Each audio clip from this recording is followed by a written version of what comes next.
इसके लिए साहब हरिद्वार जी ने 3 सूत्र दिए। जैसे वहां देखिए सामने पीछे सीढ़ी है ना, वही 3 सूत्र हमारी सीढ़ी है शिव गुरु के रास्ते पर जाने के लिए। उन्होंने पहला सूत्र दिया कि अपना संबंध बनाइए। हे शिव, आप मेरे गुरु हैं, मैं आपका शिष्य हूँ, मुझ शिष्य पर दया कर दीजिए। पहले उसको अपना समझिए, अपनी चीज, अपना घर, अपनी चप्पल, सबकी चप्पल अभी अपने अपने पास होगी। हमने भी अपना मोजा नहीं उतारा कि कहीं गुम ना हो जाए। सच कह रही, मोजा पहने। सारे लोगों को ध्यान होगा कि अपनी चप्पल कहाँ उतारे हैं। हाथ डोला देने से सच्चाई नहीं बदल जाती। सबको मालूम है, सब अपनी अपनी चप्पल ध्यान से रखे। किसी का वो दस्ताना छूट जाएगा तो गेट पर से लौट के आइएगा खोजने के लिए। तो प्रेम है, वो हमारी जरूरत की चीज है, इसीलिए उसका ध्यान हम आप रखते हैं। तो जिसने हाथ दिया है, जिसने दस्ताना पहन रहे हैं, जिसने पैर दिया है, जिसने चप्पल पहन रहे हैं, उसको अपना क्यों नहीं समझ रहे? सिंपल है, सीधा सा गणित है। जो भाई दस्ताना दिया है, जिसने हाथ पहन रहे हैं, हाथ डाल रहे हैं, जो पूरा शरीर दिया है, जिसको ढक रहे हैं ठंड में, जिसने पैर दिया है, जो चप्पल डाल रहे हैं उसमें, जिसने सांसें दी है, जिस पर सब कुछ है, उसको अपना नहीं समझ रहे। तो उसको अपना बनाने के लिए साहब ने पहला सूत्र दिया कि उसको अपना समझिए। आप मेरे हैं, मैं आपका हूँ। हे शिव, आप मेरे गुरु हैं, मैं आपका शिष्य हूँ, मुझे शिष्य पर दया करें। जैसे अपना समझिएगा तो उसका काम करेंगे। तो दूसरा सूत्र तो वही है, खुद शिव शिष्य बनिए और दूसरों को बनाइए, दूसरों को समझाइए। शिव को गुरु बनाने के बाद आपके जीवन में कौन सा बदलाव आया? ऐसा कोई भी नहीं है जो कह सके कि मैंने शिव को गुरु बनाया है और मेरे जीवन में अच्छा बदलाव नहीं आया, अच्छा समय नहीं आया। हाँ, अच्छे समय को अगर हम आप पैसे से तोलेंगे, चीजों से तोलेंगे तो वो एक अलग बात है। अच्छा समय हमारे आपके मन से होता है, हमारी आपकी चाहत से होता है। अगर मन अच्छा है, सब कुछ अच्छा लगता रहता है, तो हम आप बीमार भी रहते हैं तो भी चीजें अच्छी लगती हैं। हमारे आपके पास कुछ नहीं भी रहता है तो भी अच्छा ही समय गुजरता है। तो साहब ने कहा है कि मन से अपना बनाइए, मन से शिव से जुड़िए, मन से लोगों को प्रेरित करिए कि शिव मेरे गुरु है, आपके भी हो सकते हैं। और तीसरा है नमः शिवाय से प्रणाम करने की कोशिश करना। इसके लिए साहब ने कहा है कि आप रुद्राक्ष के माले पर करिए, उंगलियों पर करिए, या अजोबा जब जिसकी कोई गिनती नहीं है, आपकी सामान्य सांस पर चलता है, वो दिन भर में आपकी जितनी इच्छा हो, जितना संभव हो सके करिए, क्योंकि वो ज्यादा कर नहीं सकते, वो सांस पर चलती है। वो प्रक्रिया जो है वो सांस की अनायास चलती है। तो उसके लिए जब हम आप कोशिश करेंगे तो उसके लिए हमारी आपकी सांस थोड़ी फूलने लगती है, तो वो महादेव की दया से ही अनायास चलता है, साहब दीदी माँ के आशीर्वाद से ही चलता है। तो उन्होंने कहा कि आप जो सब दिया है उसको अपना, आपको सब लोग छोड़ देगा, अपना परिवार हमको सब लोग छोड़ देगा, पति बच्चा माँ बाप भाई बहन सास ससुर सब छोड़ देते हैं, नाते रिश्तेदार, पर वो शिव नहीं छोड़ता, वो साहब दीदी माँ नहीं छोड़ते हमको और आपको। हम आप भले उनको छोड़ देते हैं, हम आप भले परिस्थितियों के हिसाब से कहते हैं ना ना अभी पूजा न करेंगे, हम अभी हम महादेव का काम न करेंगे, अभी हमारे घर में फलानी चीज हो गई है या ढिंगानी चीज हो गई। तो साहब दीदी आपको नहीं छोड़ते, वो शिव आपको नहीं छोड़ेगा। वो जिस दिन छोड़ देगा हम आप छूट जाएंगे, ये याद रखिएगा। वो पकड़े हैं तभी हमारा आपका काम चल रहा है, तभी हमारी आपकी सांसें चल रही हैं। तो जो आपको पकड़ा है उसको कुछ तो दीजिए। हम इंसान हैं, जीव हैं, हम सिर्फ लेना नहीं जानते, ईश्वर ने हमको देना भी सिखाया है, परमात्मा शिव ने हमको और आपको देना भी सिखाया है।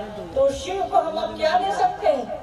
जिसकी पूरी दुनिया है, जिसने सब कुछ बनाया है, जिसने सृष्टि को बनाया है, उसको हम आप क्या देंगे? जिसके माथे पर गंगा रहती है, जिनकी हम आप पूजा करते हैं, जिसको हम आप बेलपत्र चढ़ाते हैं, जो सब कुछ इस सृष्टि का मालिक है, पूरी प्रकृति ही उसकी है। साहब ने लिखा है शिव प्रकृति का अयन करते हैं, उसको धारण करते हैं, तो हम आप उसको क्या देंगे? कुछ नहीं है हमारे आपके पास। जरा एक पैर पे हम आप खड़े होकर लगड़ी कूद लेते हैं, दोनों पैर उठाइए ना, आपकी पुतली आंख का पलक झपकता रहता है हमारा आपका, जरा उसको रोक करके दिखाइए ना, सांस को रोक करके दिखाइए ना। कोरोना में हमको और आपको ऑक्सीजन नहीं मिला, लाखों लाख लोग मर गए। ये हवा जो अभी नाक के अंदर जा रही है तो ठंड लग रही है, और यही हवा जब नहीं मिली लोगों को तो लाखों लाख लोग मर गए। तो शिव को हम आप क्या दे सकते हैं जिसका सब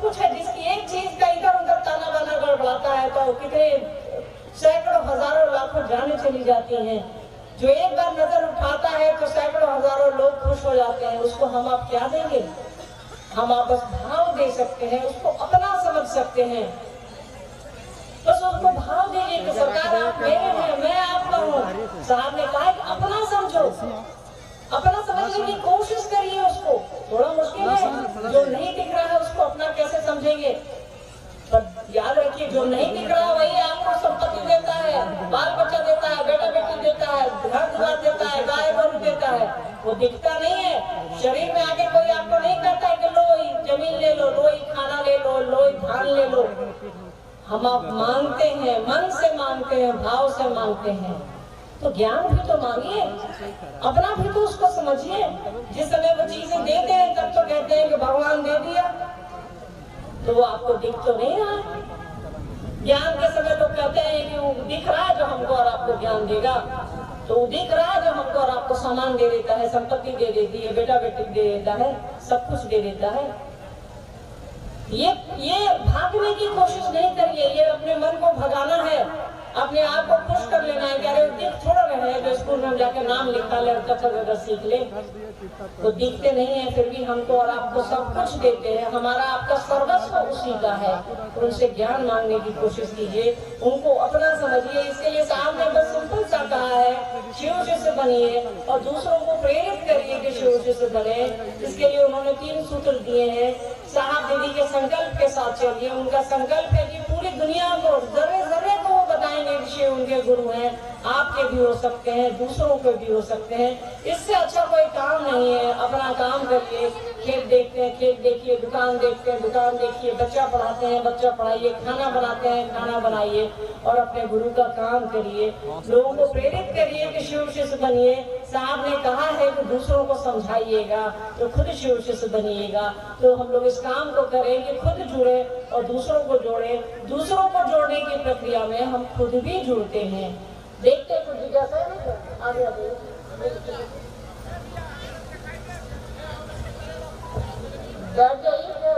जिज्ञासा है।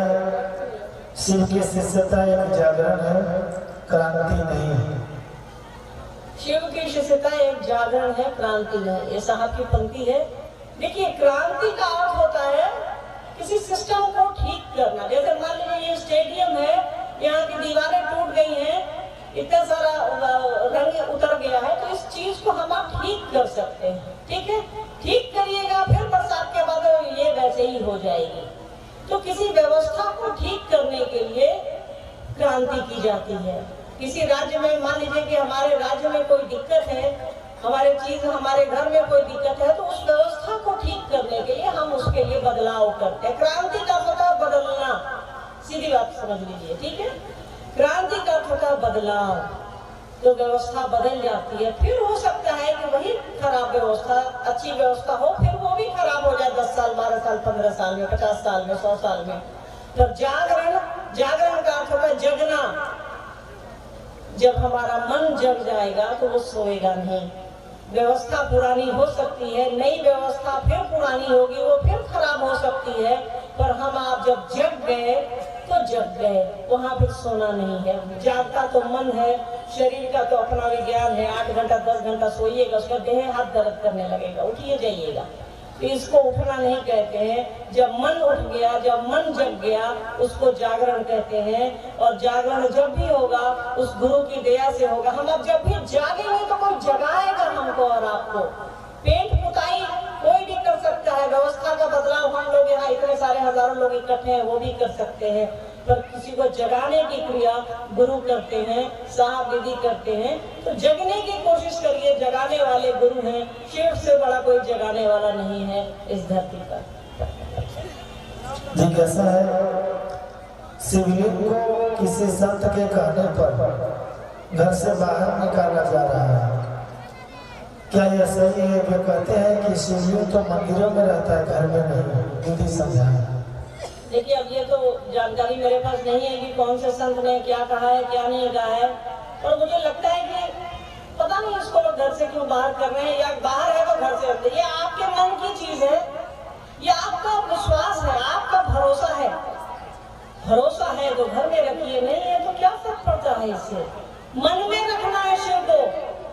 शिवलिंग रख ही लीजिएगा घर के कोने में या घर के आंगन में या घर की मुंडेर पर या चौक चौराहे पर या मंदिरों पर, इससे क्या फर्क पड़ेगा?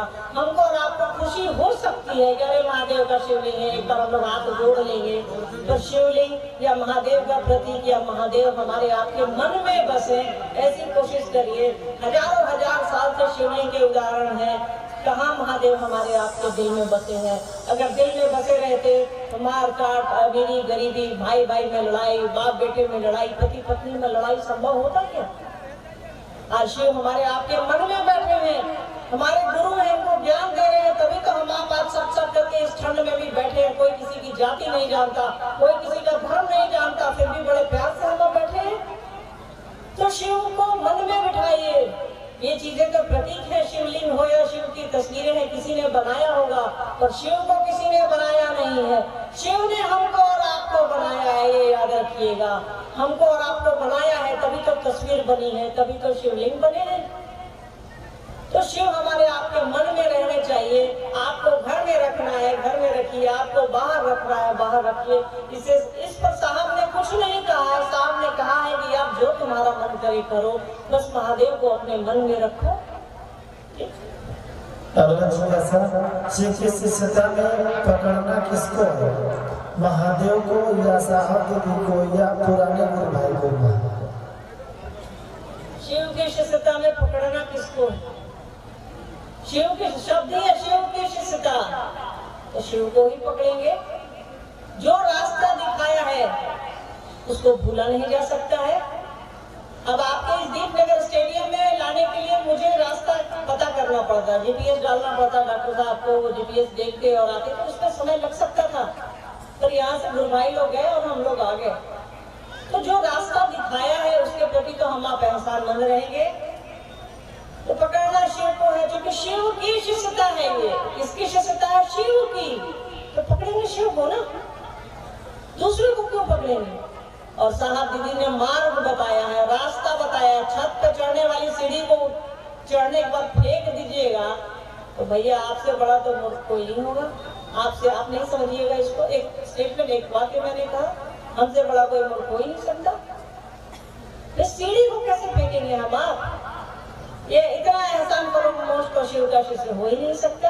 और तीसरी बात है क्या? पुराने गुरु भाई को, पुराने गुरु भाई को, भाई वो मेरी ही तरह है, मिल जाए दुआ सलाम करिए। बड़े हैं उम्र में, बिल्कुल प्रणाम करिए। छोटे हैं तो प्यार दीजिए। तो शिव शिष्यता में साहब और दीदी माँ है और उनके ऊपर महादेव है। अपने मन में त्रिभुज बनाइए, ऊपर महादेव को बैठाइए, नीचे साहब दीदी को बैठाइए। साहब ने कहा है सुनिए सबका, करिए जो मैं कहता हूँ। ये याद रख, उस मैं पर याद रखिएगा। साहब ने कहा सुनिए सबका, करिए जो मैं कहता हूँ। तो साहब वही कहते हैं जो साहब को शिव ने कहा, साहब को महादेव ने कहा, तुम जो करते हो दूसरों को करने को कहो। साहब को जब दूसरा सूत्र मिला बेगूसराय में 86 में, तो महादेव ने साहब को यही कहा। साहब से पूछा उन्होंने कि तुम क्या करते हो? तो साहब ने कहा मैं शिव शिष्य बनाता हूँ। तो महादेव ने कहा कि तुम जो करते हो दूसरों को करने को कहो। तो ये साहब और दीदी माँ का काम है, महादेव का काम है। धरती पर अगर ये काम कोई देखेगा तो साहब और दीदी माँ है, तीसरा कोई नहीं होगा भाई। तीसरा होना मुझे नहीं लगता है कि ऐसा संभव है। और अगर आपको लगता है कि ऐसा संभव है तो कहीं ना कहीं आप अपने अध्यात्म के रास्ते में थोड़ी कृतज्ञता तो जरूर कर रहे हैं, थोड़ी एहसान फरामोशी तो जरूर कर रहे हैं। जिज्ञासा है, गुरु से एक मंजिल एक रास्ता है, तो मतभेद गुरु भाई गुरु बहनों में हो रहा है कैसे? अरे कहाँ मतभेद हो रहा है यार? इतने लोग तो बड़े प्रेम से बैठे हैं। अब 5 किलो आलू खरीदिएगा तो एक सड़ा मिल जाएगा, तो क्या करिएगा? 4.5 किलो आलू बेकार है। अरे यार, धान गेहूं चावल बनता है, उसमें एक तो भून लग जाते हैं तो पूरे चावल को फेंक दें। ये शिव का काम है, साहब दीदी का काम है, कोई मतभेद नहीं है। साहब ने कहा है कि आप मतभेद पर ध्यान दीजिएगा, आलोचनाओं पर ध्यान दीजिएगा, बुराइयों पर ध्यान दीजिएगा, तो आगे नहीं बढ़ पाइएगा। साहब बोले कि अगर आप गड्ढा देख के पढ़ रहे हैं, उधर गड्ढा है, तो आप ध्यान रखिएगा आप भी गड्ढा की ओर जा रहे हैं, क्योंकि आपका ध्यान तो गड्ढा पर है ना, आप खुद भी गड्ढे की ओर जा रहे हैं।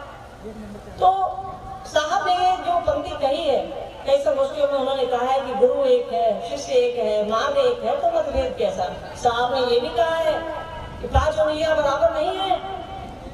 इन मतभेदों को ज्यादा तवज्जो नहीं तो, ज्यादा ध्यान नहीं तो ये अपने आप ठीक हो जाएगी। महादेव साहब की एक चर्चा है कि महादेव से बड़ा गुरु कोई नहीं है, वो उनको दिख रहा है। उन्होंने बस इतना कहा है कि तुम जो करते हो दूसरों को करने को कहो। महादेव ने साहब को नहीं कहा कि गड्ढा दिखवाओ या मतभेद को दिखवाओ या मतभेद को खत्म करो। हम लोग अपना काम करेंगे, चीजें अपने आप खत्म हो जाएगी। आलू में 5 किलो आलू में, एक बोरा आलू में अगर 2-4 आलू सड़े हैं तो उसको किनारे करके बाकी आलू को प्रेम से हम आप घर में रखते हैं। जो सड़ा आलू है उसको भी हम आप संभालने की कोशिश करते हैं, साफ सुथरा करते हैं ताकि ये संभल सके। प्यार से लेकर के चलिए। हो सकता है मेरी बात आपको बुरी लगे, हो सकता है किसी और की बात आपको बुरी लगे, इसमें छोड़ने की जरूरत नहीं है। साहब ने कहा है किसी को छोड़ो नहीं, किसी को तोड़ो नहीं। शिव के शिष्य न छोड़ते हैं न तोड़ते हैं, सहेज के बड़े प्रेम से आगे बढ़ते हैं।